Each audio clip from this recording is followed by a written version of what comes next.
Bien, primero que todo quiero saludarles afectuoso y cariñosamente a cada uno de ustedes, especialmente a mis hermanos de Talca, ¿no es cierto?, que están con nosotros en esta mañana.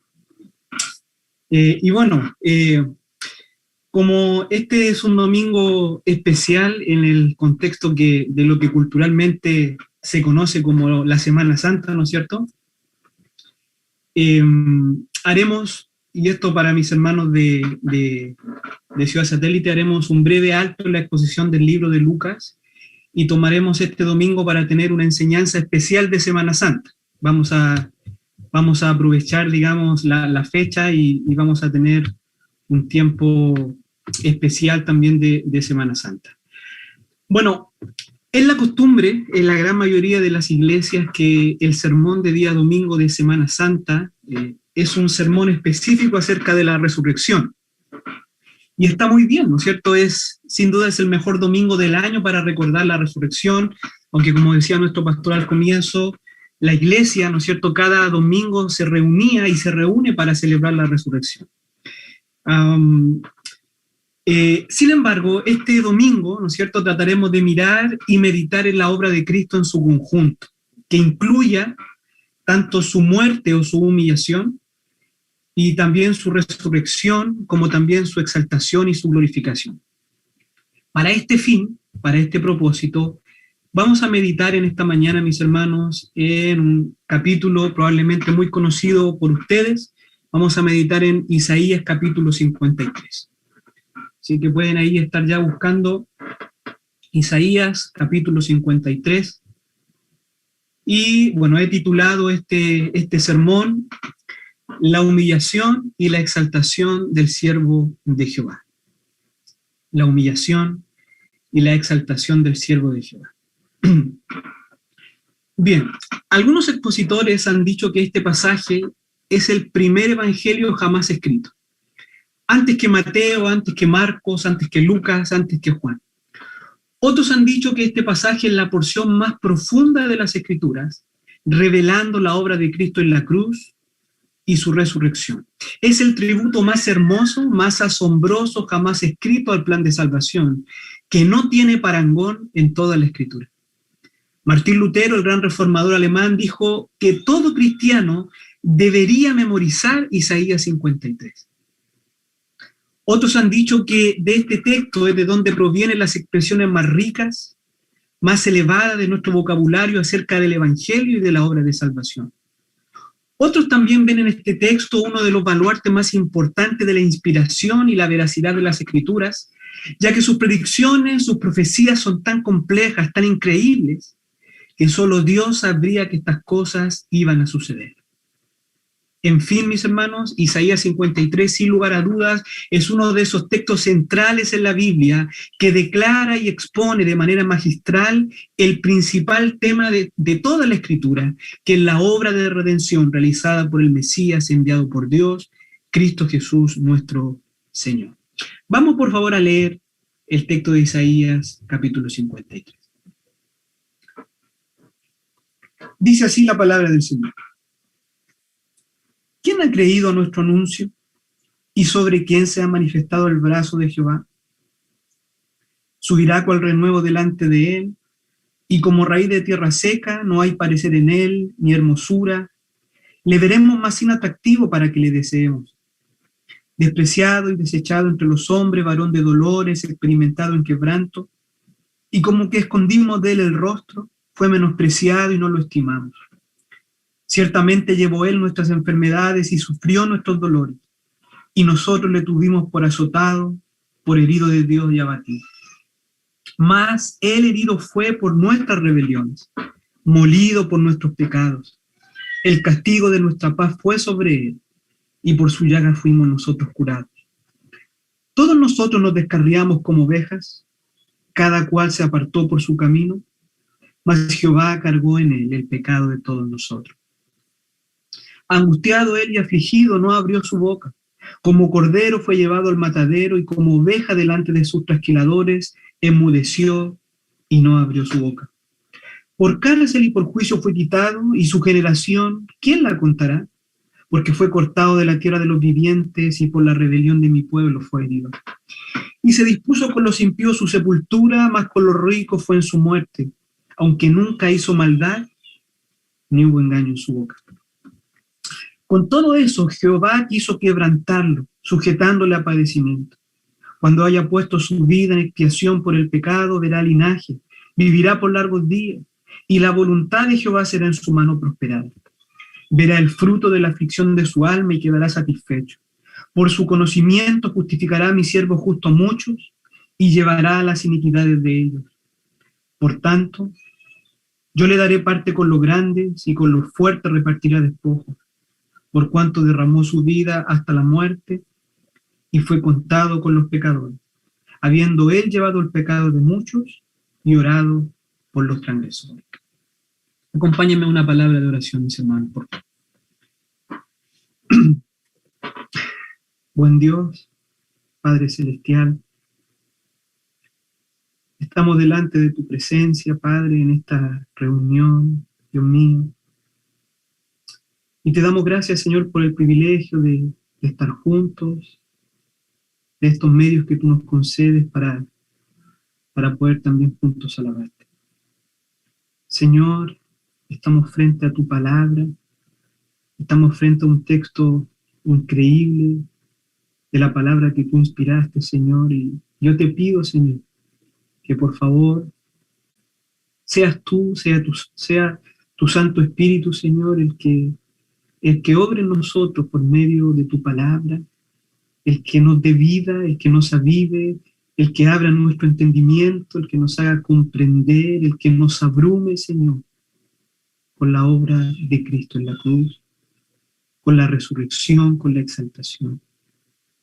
Señor, obra en cada uno de mis hermanos, obra en mí, porque lo necesitamos, porque tenemos tanta necesidad de ti. Por favor, háblanos, enséñanos con tu preciosa palabra. Te lo pedimos en el nombre de Cristo. Amén.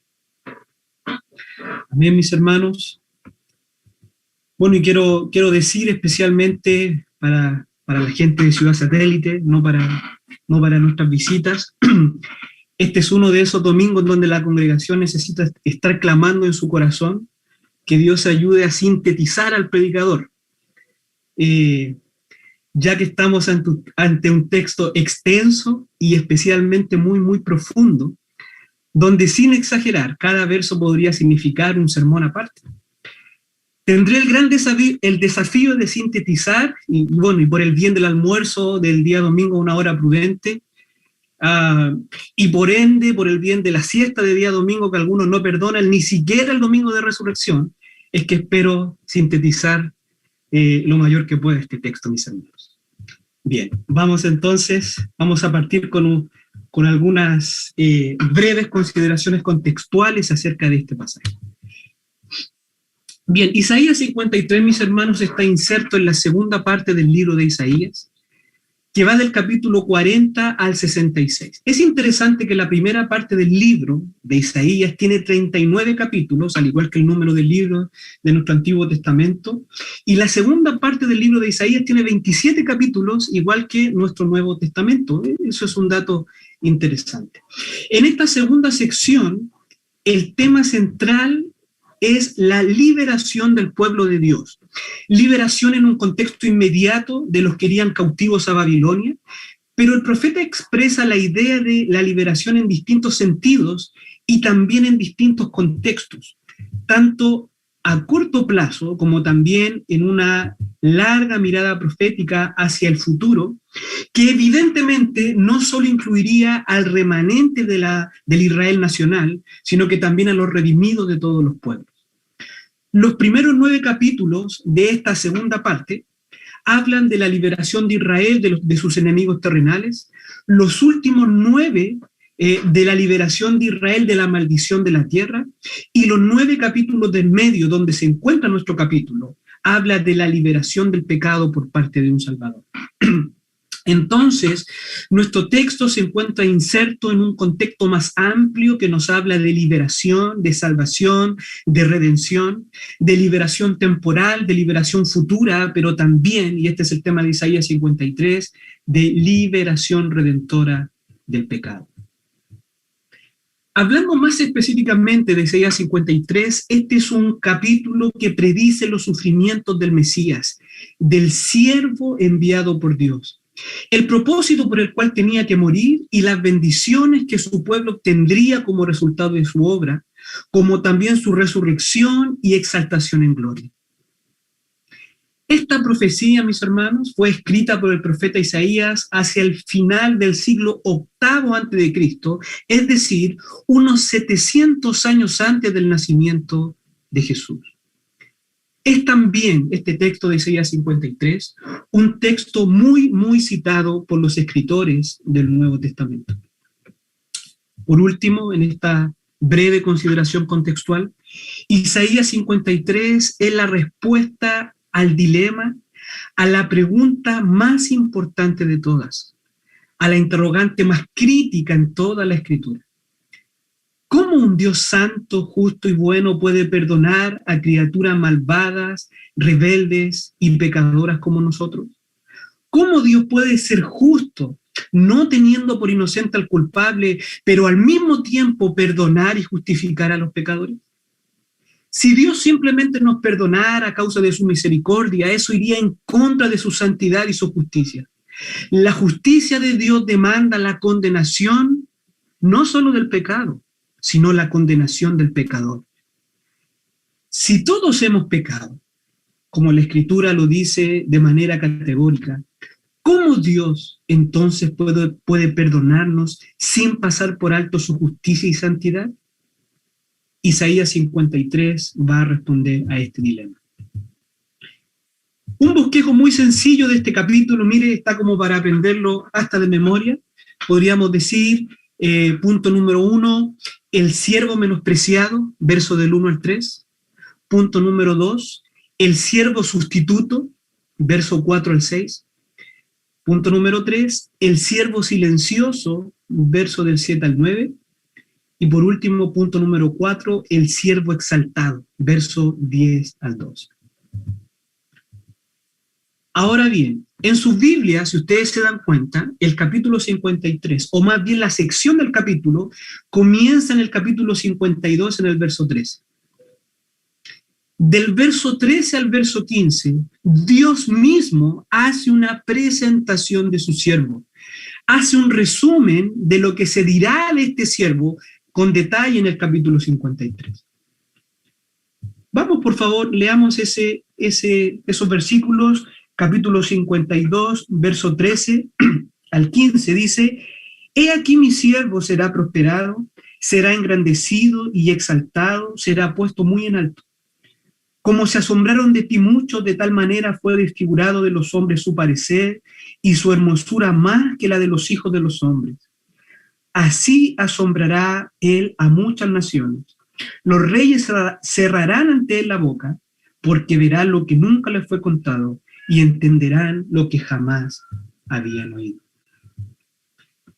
Amados hermanos, ¿qué es lo primero que se dice de este siervo de Jehová? Se dice que será prosperado, que será engrandecido y exaltado, que será puesto muy en alto. En palabras de Pablo, en los Filipenses, capítulo 2, a este siervo se le dará un nombre que es sobre todo nombre. La presentación de este siervo comienza con el final. Después de su obra, este siervo será exaltado.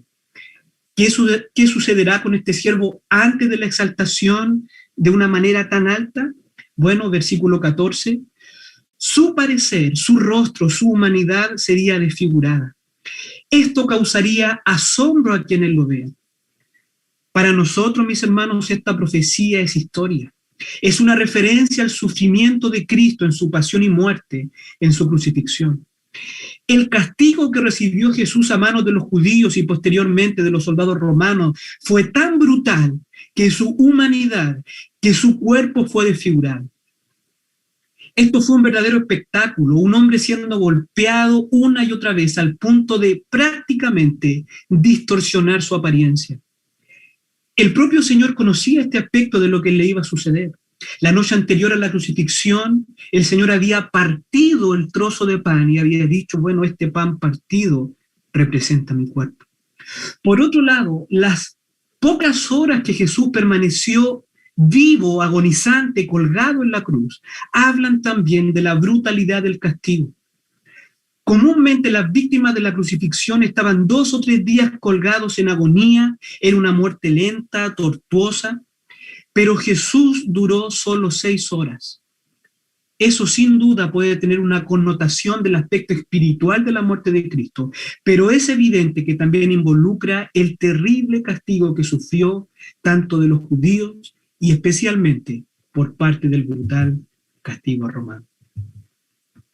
Luego el verso 15 va a decir, ¿no es cierto?, que allí no termina la historia, así como este siervo un día asombró a los hombres a causa de sus sufrimientos que incluso le llevaron a la muerte. Un día las naciones y los reyes y los gobernantes de esta tierra se asombrarán de él y cerrarán delante de él la boca. Un día, nuevamente, el lenguaje paulino, toda rodilla se doblará y todos confesarán que Jesucristo es el Señor.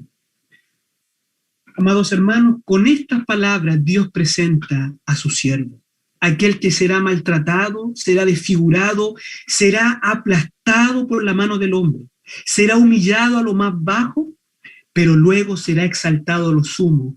Su humillación solo ha sido el camino de la mayor exaltación. El capítulo 53 nos dará mucha mayor luz acerca de la obra de este siervo humillado y exaltado. Vamos al punto número 1, el siervo menospreciado, verso del 1 al 3. Por favor, acompáñenme. ¿Quién ha creído nuestro anuncio?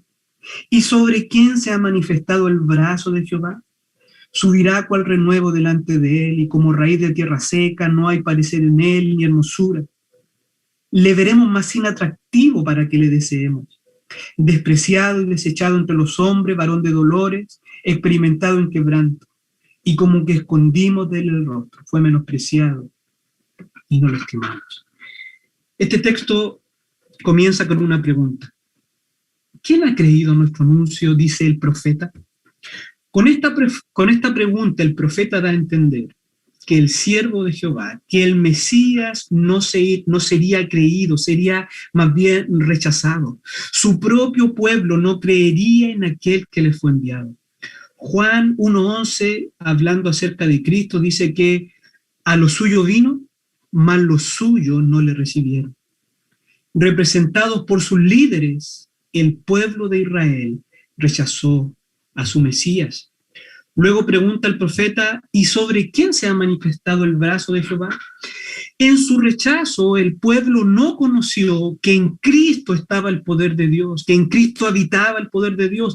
Algunos, muy pocos, lo entendieron, como por ejemplo Nicodemo, quien reconoció que Cristo provenía de Dios porque nadie de quien no estuviese Dios con él podría hacer las obras que Cristo hacía. Pero el pueblo en su conjunto y especialmente los líderes de la nación no conocieron que el poder de Dios estaba en Cristo. Luego en el verso 2 vemos que este siervo crecería como un tallo, ¿no es cierto? Dice, subirá cual renuevo delante de él. Este siervo crecería como un tallo que brota de un árbol ante Dios. Esto indica que aunque el mundo lo rechazó, sus propósitos delante de Dios se cumplirían. Él crecería delante de él, hablando de Dios. Pero dice que como raíz de tierra seca, no hay parecer en él ni hermosura, le veremos más inatractivo para que le deseemos. El Mesías no tendría ningún atractivo mundano. El Mesías llegaría sin pompa, sin honor, no vendría de la realeza, no sería de una familia importante, no habría nada mundano en él que llamara la atención de los hombres. El Mesías tendría un origen, una identidad, solo sería visible a través de la fe. Los evangelios nos cuentan que Jesús era Galileo, probablemente el lugar más desdichado y desechado aún por los propios judíos, semilla de revoltosos y celotes. Cuando Natanael pregunta, ¿podrá salir algo bueno de Nazaret? Entonces podemos tener una idea de la fama, o más bien dicho, de la mala fama de este lugar.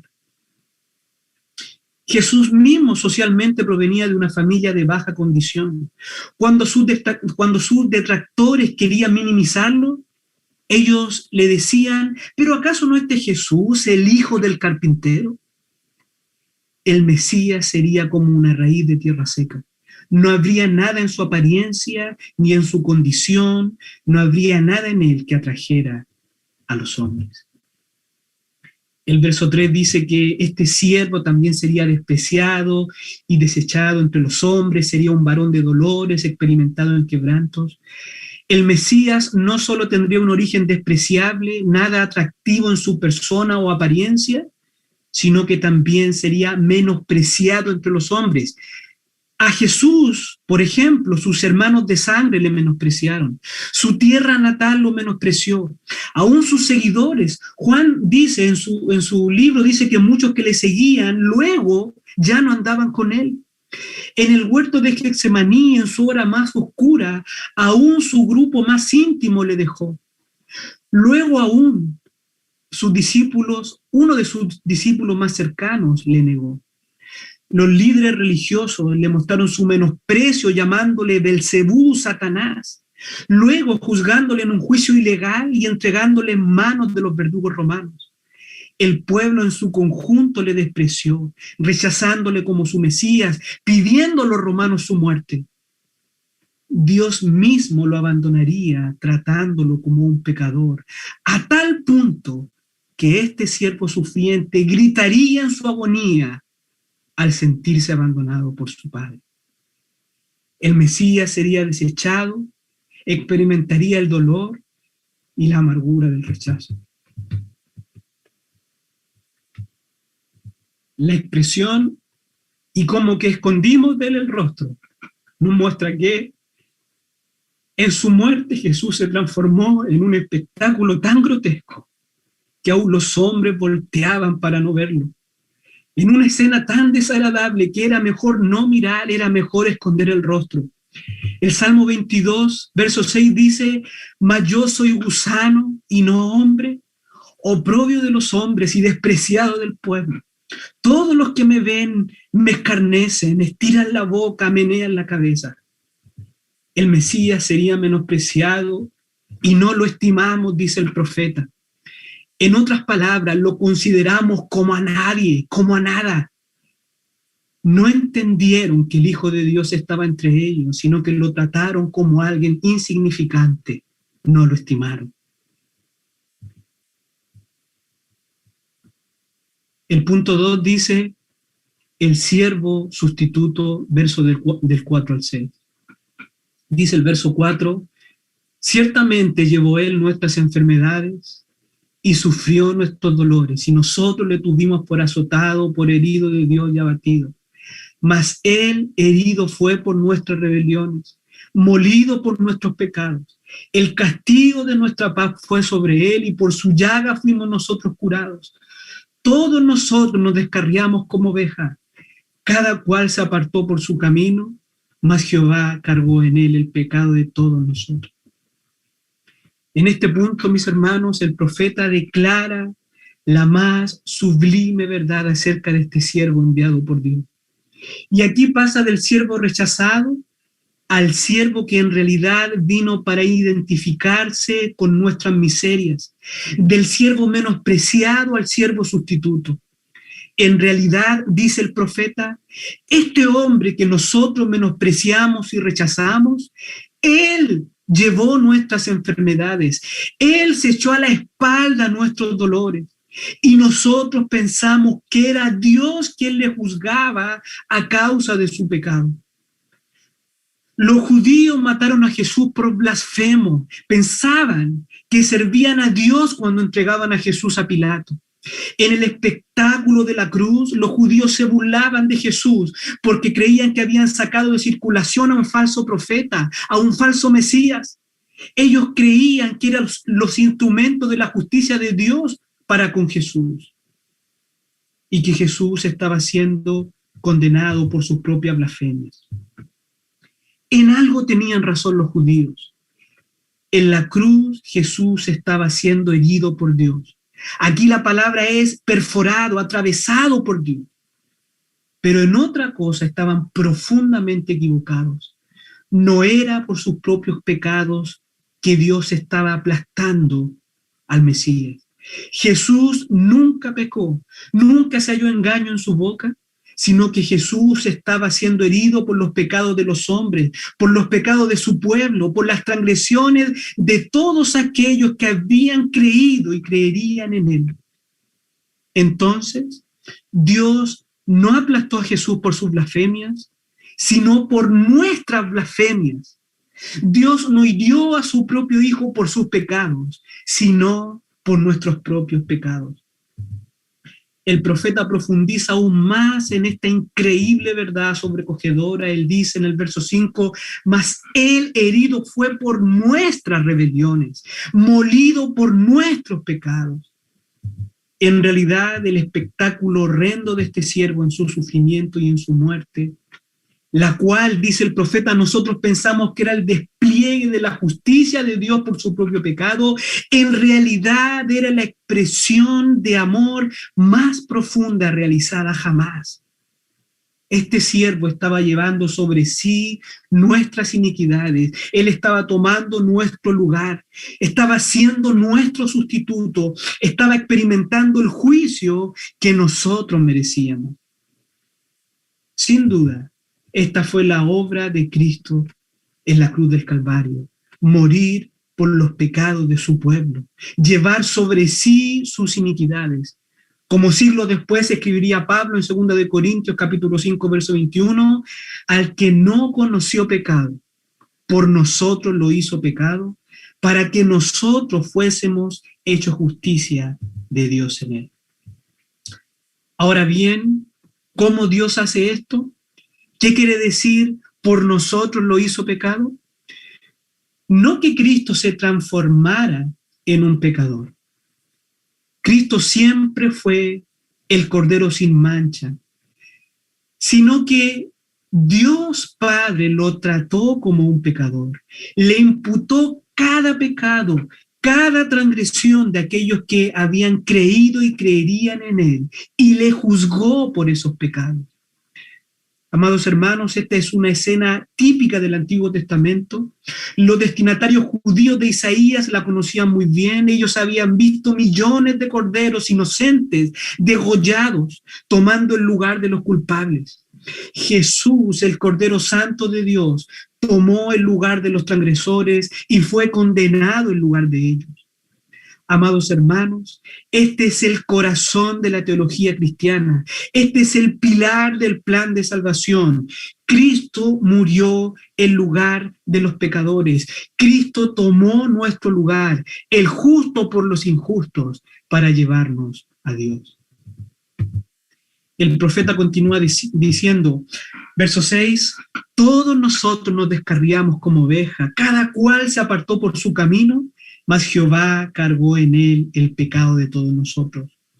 El profeta dice en nombre de su pueblo, donde también él se incluye, que todos, sin excepción de ninguno, cual oveja tarda y torpe, todos nosotros nos hemos apartado de Dios. Todos han ido en pos de sus propios caminos, le han dado la espalda al Señor, apartándose en su rebeldía, en su descarrío. Aquí tenemos, mis hermanos, en gloria y majestad la doctrina de la universalidad del pecado. Como Pablo también lo diría en Romanos capítulo 3, porque no hay justo ni aun uno, no hay quien entienda, no hay quien busque a Dios. Todos se desviaron, a una se hicieron inútiles, no hay quien haga lo bueno, no hay ni siquiera uno. Ahora bien, mis hermanos, ¿qué hizo Dios ante un mundo descarriado? Mas Jehová cargó en él el pecado de todos nosotros. En otras palabras, dice el profeta, mientras nosotros nos apartamos de Él, Él puso nuestros pecados sobre un sustituto. Pablo diría lo mismo en Romanos 5:8 cuando él escribió, mas Dios muestra su amor para con nosotros en que siendo aún pecadores, Cristo murió por nosotros. Amados hermanos, esto es la gracia de Dios, esto es amor inmerecido, salvación para quienes no la merecen, misericordia para pecadores rebeldes. Aquí entonces se responde la pregunta que planteábamos en un principio. ¿Cómo Dios puede perdonar al pecador y seguir siendo justo? La respuesta es la siguiente: Jehová cargó en él el pecado de todos nosotros. El Señor condenó como un pecador a su propio Hijo, derramó sobre él la justicia que nosotros merecíamos. En la cruz de Cristo es derramada toda la ira de Dios a causa del pecado, pero al mismo tiempo la cruz es una muestra de la gracia y la misericordia de Dios en favor de los pecadores, ya que un sustituto recibe la condenación en lugar de ellos. Por tanto, mis hermanos, entre toda la humanidad, viva o muerta en toda la historia, solo existen dos tipos de hombres o dos tipos de pecadores. Aquellos pecadores que han sido perdonados por cuanto se han arrepentido y han puesto su fe en la obra redentora de Cristo Jesús y por lo tanto tienen vida eterna. O los pecadores que no se han arrepentido y un día ellos mismos deberán pagar eternamente por sus pecados. Por cuanto Dios es justo, cada pecado en su universo debe ser castigado. O fueron castigados en Cristo, o serán castigados eternamente bajo la ira de Dios en el lago de fuego. Punto número 3, el siervo silencioso, versículos 7 al 9. Angustiado él y afligido, no abrió su boca, como cordero fue llevado al matadero, y como oveja delante de sus trasquiladores, enmudeció y no abrió su boca. Por cárcel y por juicio fue quitado, y su generación, ¿quién la contará? Porque fue cortado de la tierra de los vivientes, y por la rebelión de mi pueblo fue herido. Y se dispuso con los impíos su sepultura, mas con los ricos fue en su muerte, aunque nunca hizo maldad, ni hubo engaño en su boca. Angustiado él y afligido, no abrió su boca. A pesar del sufrimiento y el dolor, el siervo del Señor nunca abriría su boca para defenderse a sí mismo.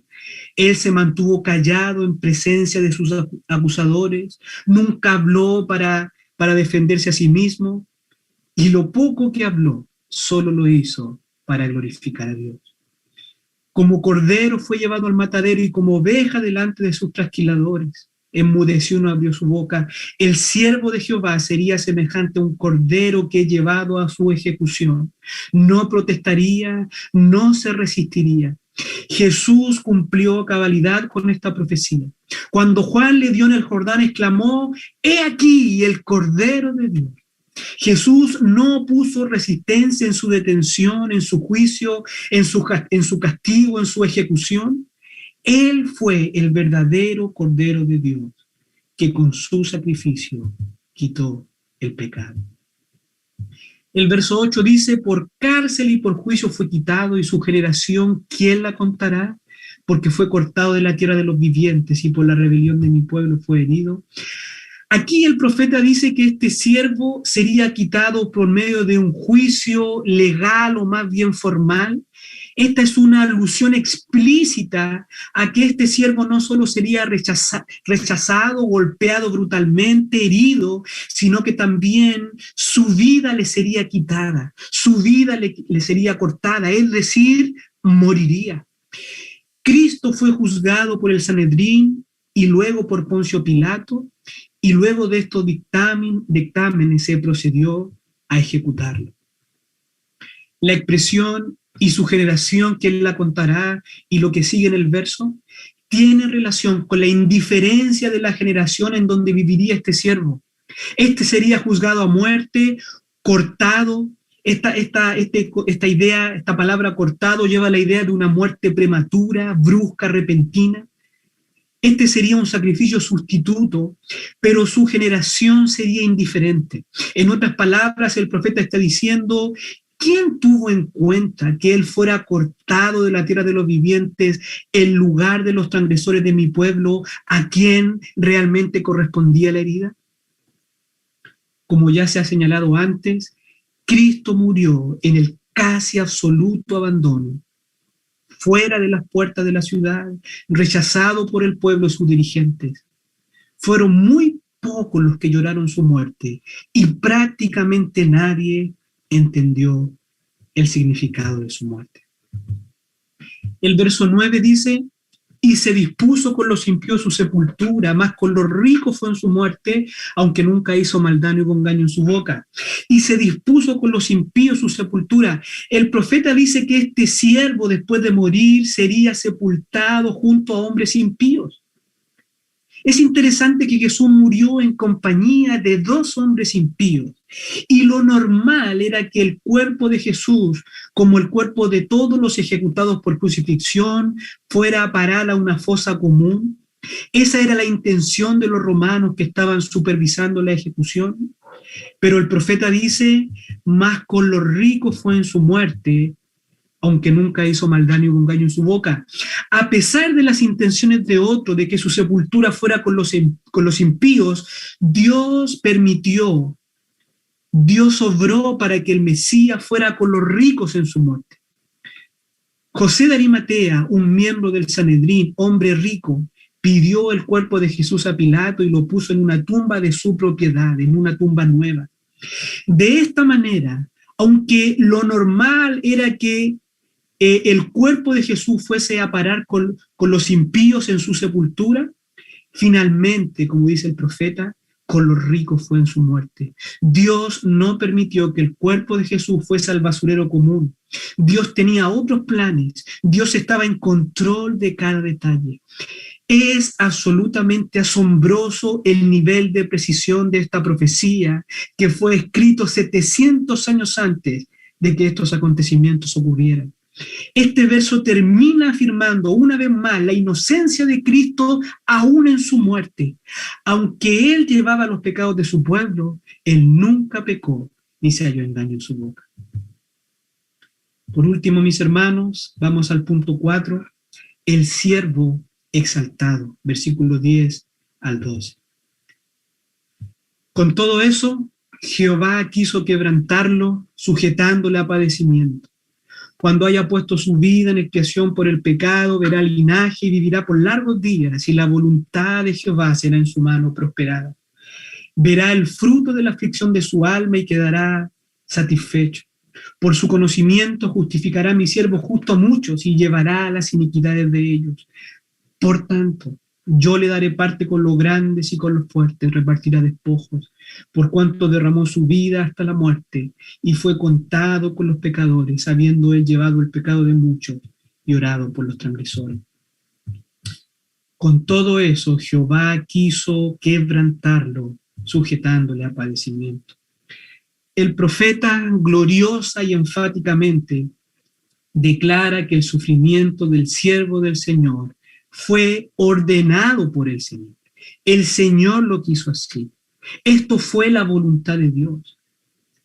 Y el Señor así lo quiso. No porque Él se agradara del sufrimiento de su Hijo, sino que por medio de este sufrimiento, por medio de su muerte expiatoria, por medio de aquel quebrantamiento, Dios estaba reconciliando consigo al mundo.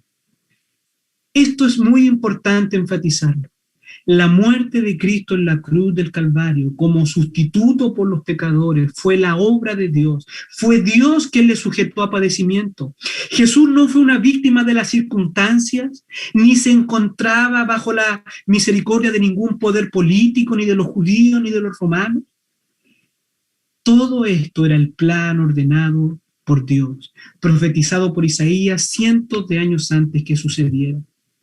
Esta era la victoria de Dios, no era el triunfo de Satanás ni el triunfo de los hombres. Como Pedro dijo en Hechos capítulo 2, a este entregado por el determinado consejo y anticipado conocimiento de Dios, prendisteis y matasteis por manos de inicuos, crucificándole. Sigue el verso 10.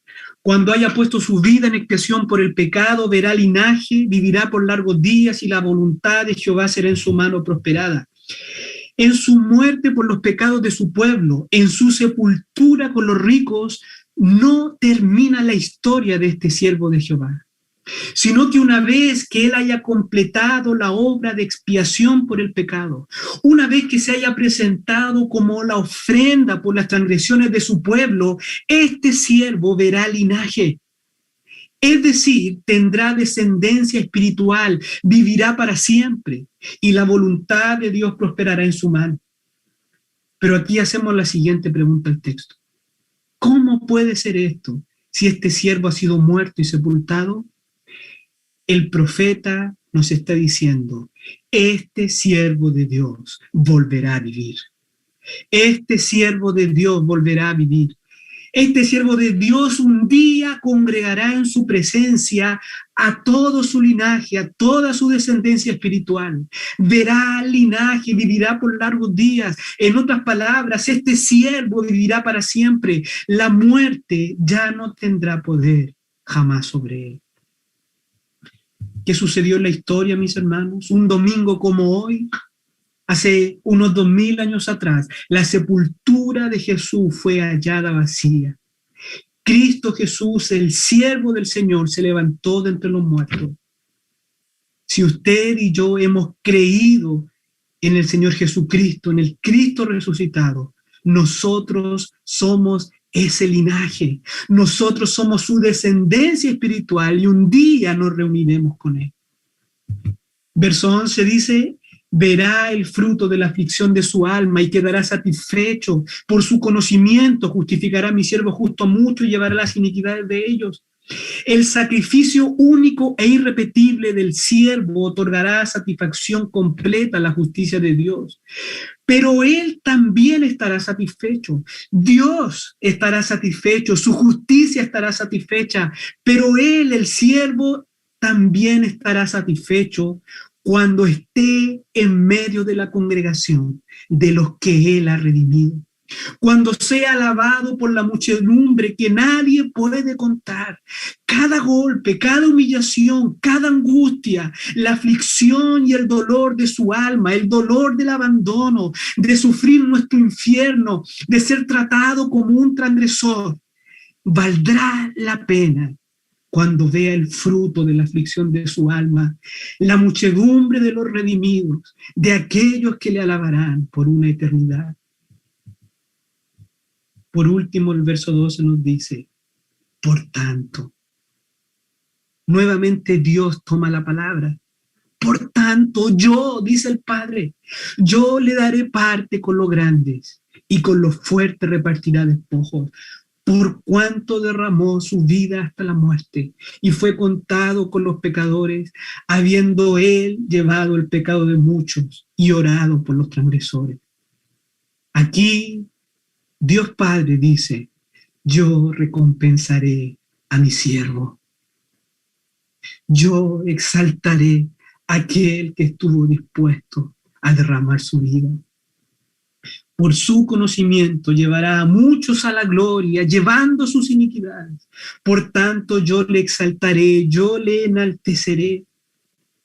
La expresión, yo le daré parte con los grandes y con los fuertes repartirá despojo, es una expresión de victoria, es una expresión de celebración, de repartir el botín luego de un gran triunfo.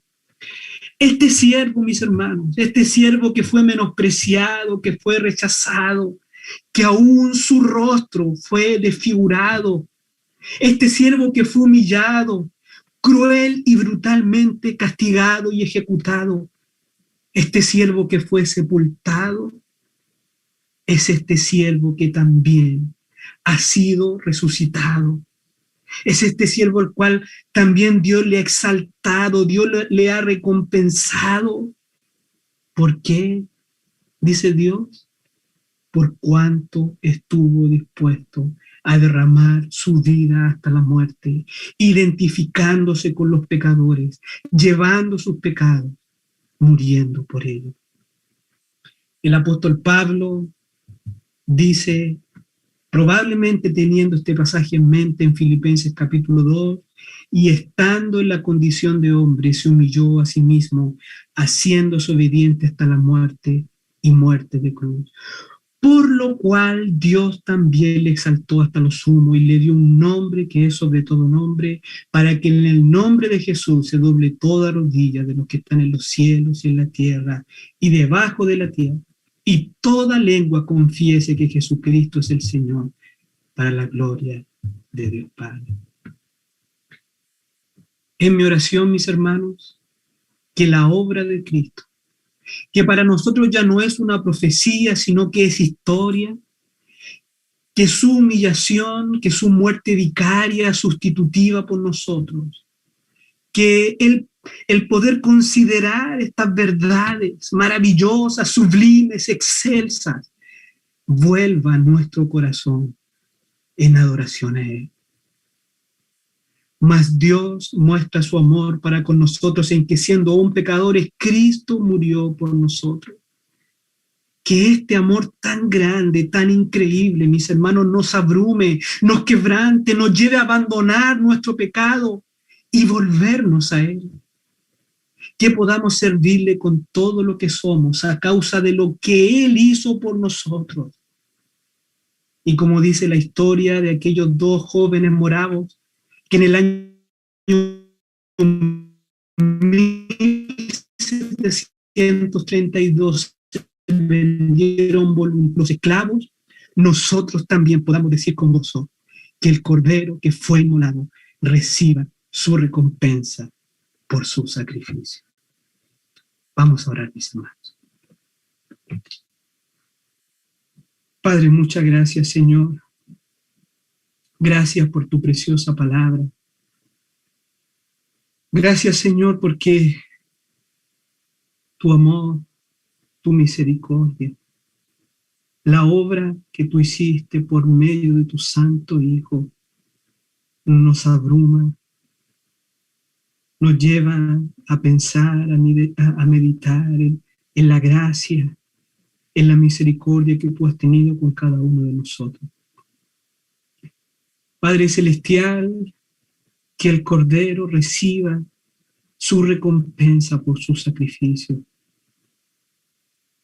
Que el Cordero reciba de nosotros la gratitud, la adoración que es debida a su nombre.